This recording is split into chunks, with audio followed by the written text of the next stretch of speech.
today I will be starting with the general methods of experimentation, and mostly the purpose of an experimentation is mostly the measurement of certain quantities. We measure. So, effectively we will talk about scientific measurement.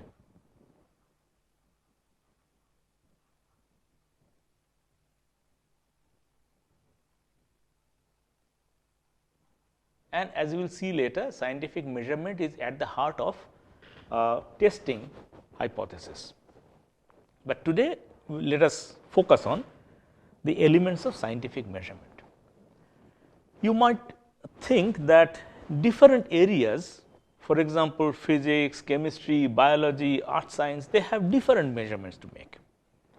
Somebody might be measuring the charge of an electron, somebody might be wanting to, a biologist may have discovered a new species of birds or insect, and then wants to specify that specific type of insect by measuring the body weight, average body weight of that insect. An earth scientist may face the question, what is the average density of the earth's crust? So on and so forth. You can imagine that various types of measurements. A biologist may face the question that in a beaker there is a solution in which some kind of a microbe is growing, and what is the density, what is the count of the microbes per unit volume. So, these are the different types of measurements, right, and you might think that they are entirely different. How can there be a general methodology of measurement? Of course, the techniques, the instruments used, these are different, but there are certain general things, ideas flowing through the whole act of measurement, and that is what we need to understand. The reason is that any measurement that we make, because we earlier said that one of the demands of experimental research is repeatability. So, any measurement you make, you have to get the result in such a form, and you have to report the results in such a form, so that anybody anywhere in the world can repeat the experiment and can get the same result. Now, imagine you have measured the mass of an electron and sitting in IISER Kolkata, and then you have published it, it is this much. Another person sitting in Siberia should be able to get the same value, but if you do the experiment again sitting in IISER Kolkata, you will not get the same value, you will get slightly different value. And so it is true for the person sitting in Siberia or in Mexico. So, how is it that we can still say that the result is repeatable? Therefore, it has to be stated in a form that should be repeatable. So, these are the questions that we will face today. But in every case, we always design an experiment in such a way that we get a large number of results and we can get some kind of an average from there. Unless this is true, the experiment is faulty. For example, suppose you are asked to measure the resistance of a resistor. This is a very common thing that different scientific disciplines need to do, be it physics, chemistry, art science, everywhere. In geology, we have to measure the resistance between 2 points on the earth. For physicists, one has to measure the resistance in order to find out whether something has gone into superconductivity or not. If a chemist does something, invents a different material, you have to find the resistivity. So, resistance measurement is something very common. Suppose you are asked to measure the resistance of this one, how would you do that? Now, I have tried this by asking this question to many students, and mostly the answer I get is something like this, that I will connect a source, a voltage source, and then I have to measure the current through it. So, I will connect an ammeter and I will have to measure the voltage across it by a voltmeter.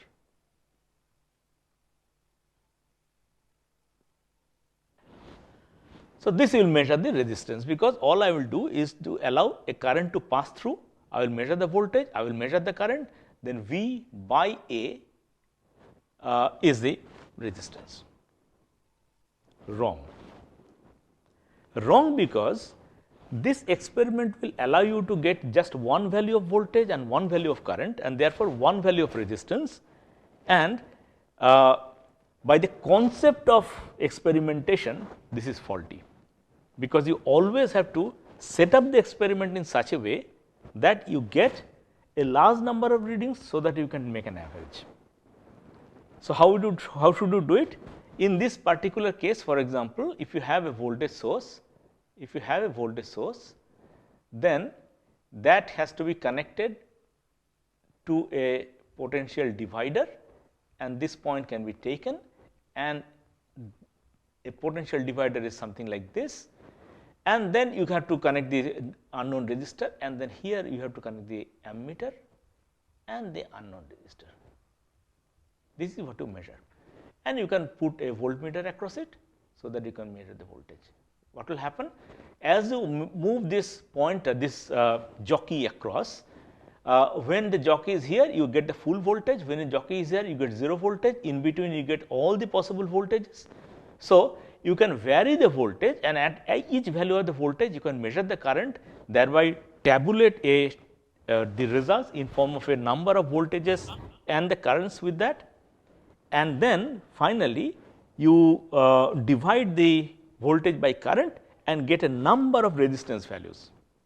Each will be different from the other slightly, but that is what the whole point is. By averaging them out, you can get the final result as some kind of a mean value that you can state. So, what is the mean value then? The mean value I will call it, if the variable is x, I will call it x bar. It will be x1 plus x2 plus dot dot dot xn, n number of readings. You divide that by n. So, effectively what you are doing is that 1 by n sum over I is equal to 1 to n sum over x I. So, that is the average value, that is the mean value. Okay. This is the first thing that you get, but in any measurement, as I said, that I initially stated a few different ways, few different possibilities of measurement depending on the field in which it is being done. What x represents for a physicist could be the value of the resistance measured in one run, or it could be the value of the mass of an electron that is measured. You measure it again, you get x2, you measure it again, you get x3. So, a large number of measurements, ultimately you get the average of it. For a biologist, if he or she wants to measure the average weight of a new insect that has been discovered, x1, x2, x3 will represent the measurement of each one's weight, and so on and so forth. And finally, after having done this, you would like to, let me clear this off. I hope the point is understood, that all I am making, the point that I am making is that always you will have to set up the experiment in such a way that you can get a large number of readings, and then you can take an average. So, finally, you have got the mean, and then you would like to know how much on an average the data points vary from the mean, how much are they different from the mean. So, you are interested in the average character,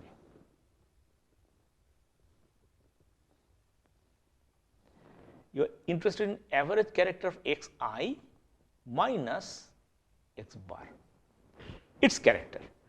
But you see, x bar, xi minus x bar could be a positive quantity as well as a negative quantity, and therefore, if you average it out, you are likely to get 0. So, that is not what you want, and so you square it. So, in order to get a positive number, and then take an average of it. So, you make an average of this after having done a square, so that you get a positive number, and this leads to the definition of what is known as variance. Let me just write it then.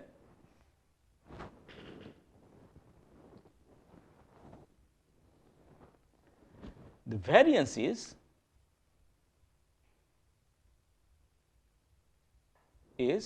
I will call it S square is, in this case you have to take the same way, summation over I is equal to 1 to n, and that case we are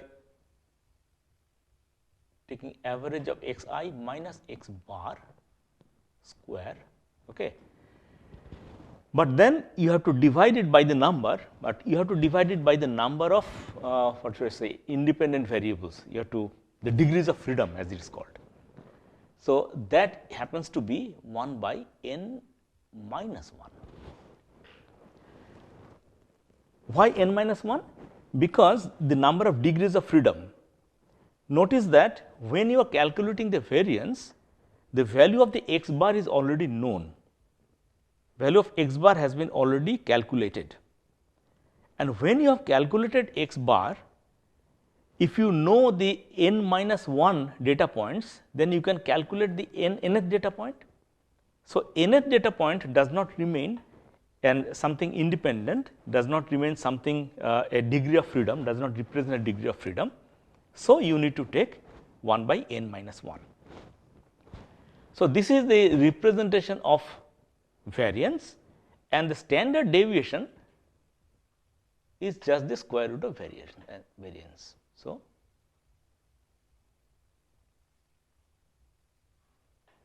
this is just S. We represent that by S.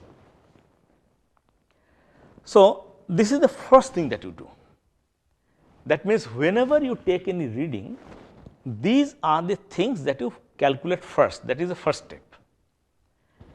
Now, this is important because we are making a measurement. That measurement cannot be done with just one reading. We have to take a number of readings, and whenever you are taking a number of readings, you are interested in stating the mean and also how much the data points vary from the mean, and that is represented by the standard deviation. Now, the moot point. The problem in experimentation, a problem in measurement, the actual problem in measurement is that whatever you are trying to measure are out there. There is an objective quantity. The mass of an electron, the rest mass of an electron is an objective quantity, something that is constant, but you are trying to measure it. The average mass of that particular insect is an objective quantity, it is there. You are only trying to find out the value. And what is that value? That is the average of all possible insects. So, in order to get that value, you have to collect all possible insects of that particular species and measure them, and then take the average, which is practically impossible. So, if you are trying to state the value of the weight of that particular species, say male of the particular species, then you actually have to obtain the actual value, you really have to collect all possible samples from that, all possible organisms of that particular species and measure. But you cannot do that. So, effectively what you do is to take samples from a population. So, there is a population of insects, you take a few samples, you measure it, and thereby you hope that what you get, that means you get the value of x bar is close to the actual value of the x of the mean in the population. So, there is something called population mean,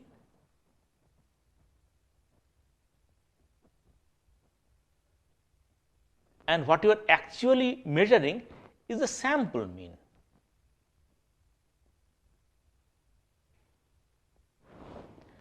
and you are hoping that by obtaining the sample mean, I will come close to the population mean, and this is a problem in all experimentation. The physicists might think that no, we are free from that, because our population is not like an insect population where there is the inherent variability within the population. All the insects are not of the same mass, but all electrons are of the same mass, they are identical particles. So, I can get away with a easier task. No, it is not like that, because every time you make a measurement of the mass of an electron, you get a slightly different value. You cannot never get exactly the same value. Therefore, in order to get the absolutely correct value of the mass, you really have to make an infinite number of measurements, which is not possible. So, you are also effectively taking a sample, a smaller number of samples from a ideally infinite population of samples, infinite population of measurements. So, ideally you could have made an infinite number of measurements, taken the average, but you cannot do that, and so you are making a choice of doing a smaller number of measurements, which is also the same as sampling. So, the fact that you are drawing a sample is not different in different fields. It is basically the same, that you want to obtain the population mean, but you actually have in your hand the sample mean. Let us give the names.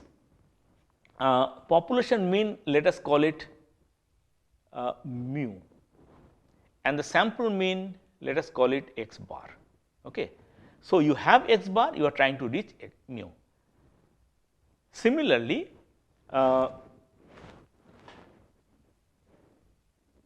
the population SD, standard deviation for population, let us call it sigma, and for the sample standard deviation, let us call it S, the way we have called it. So, the problem of all measurements is that we have a handle on x bar and S, but we want to know mu and sigma. Can we do that?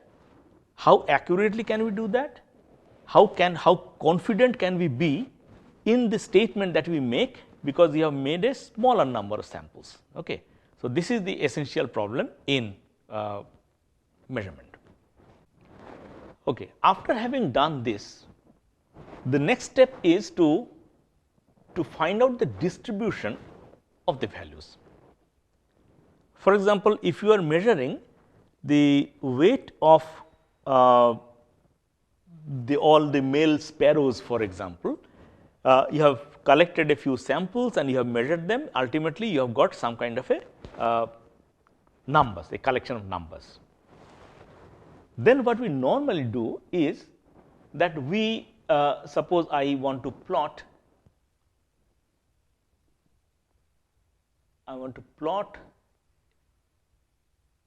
a graph of whatever we are trying to measure. So, for example, if I am drawing obtaining the weight of the male sparrows, then the weight will be divided into a few bins.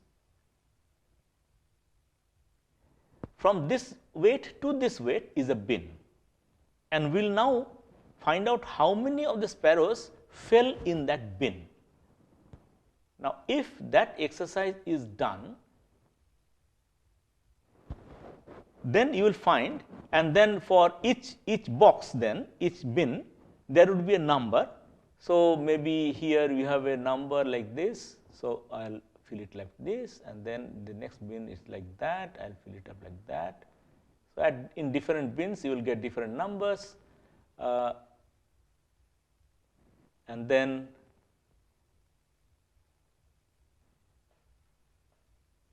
ultimately you will get a graph that will sort of look something like this.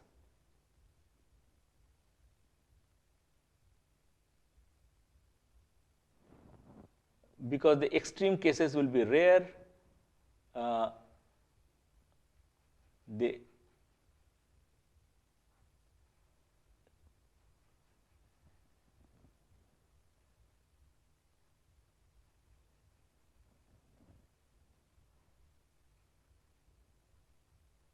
something like this. Okay. It may not be exactly a graph like this, but you can see that it will have a peak at the middle and it will taper off at the two sides, what is known as a bell curve. And if you take a very large number of readings, then it more or less approximates the bell curve. So, the bell curve is something that is very important in measurement. It is called the normal distribution. So, this is called the normal distribution.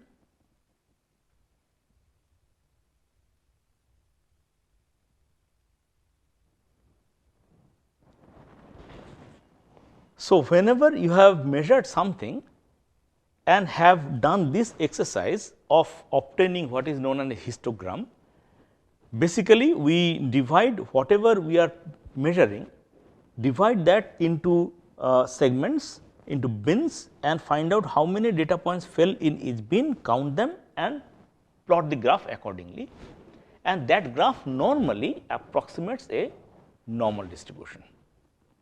When I said normally, I have something in mind. I'll illustrate that a little later, because in some cases it could be a non-normal distribution, but the normal distribution is most common. And the normal distribution is, if somebody is mathematically inclined, is given by f(x) equal to 1 by sigma square root 2 pi exponential of minus half x minus mu by sigma square. Okay. For minus infinity,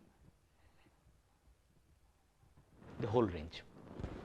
This is the expression for the normal distribution. You are not expected to memorize the expression for the normal distribution.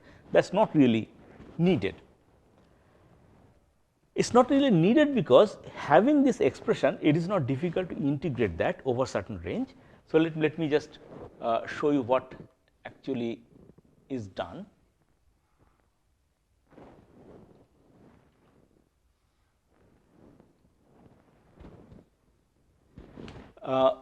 If you actually measure, plot this, then it will be a graph like this, some sort of a idealization of this. It will be a graph something like this.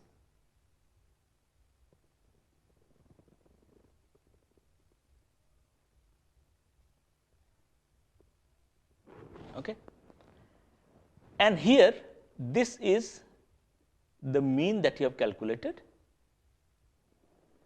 and the standard deviation will be somewhere like this. So, that will be this difference will be the standard deviation, which I represented as sigma. That is something appears here, and the mean appears here. Okay. Now, this graph is what you get if you plot this expression. But in actual situations, you will have from the measurement the value of the mu and the value of the sigma, and from there you will have to sort of obtain the shape of this graph. Now, what we normally do is that we ask ourselves how much suppose I consider the range between mu minus sigma to mu plus sigma. That means I am talking about this area. How much is this area? If the area under the whole curve is 1, how much is this area? Now, these are already calculated. I will just write it. Firstly, the area approximately 68.3%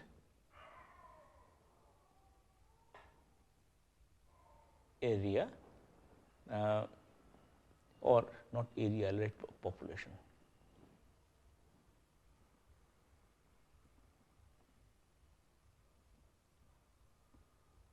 Population is within 1 standard deviation of the mean.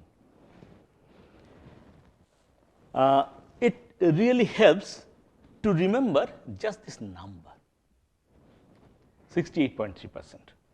So, if you consider an area within 1 standard deviation means mu minus sigma to mu plus sigma, within that range around 68%, 68.3% of the population remains, the rest is outside. Now, you can also talk about 2 standard deviations or 3 standard deviations, and there I can say that 95%, 95.4% of the total area is within about 2 standard deviations, and 99.7% of the total area is within 3 standard deviations. Okay. Let me write here, I have some space. Approx 95.4% is within 2 standard deviations, and approx 99.7% is within 3 standard deviations, okay, which means practically the whole area is within 3 standard deviations. This is important, I will come to that later. Why? We need to sort of get some not really memorize, but more or less get a feel for the numbers. 68.3% is within 1 standard deviation, 95% under 2 standard deviation, 99.7% practically the whole under 3 standard deviations. What we actually want to know is slightly different. What we actually want to know is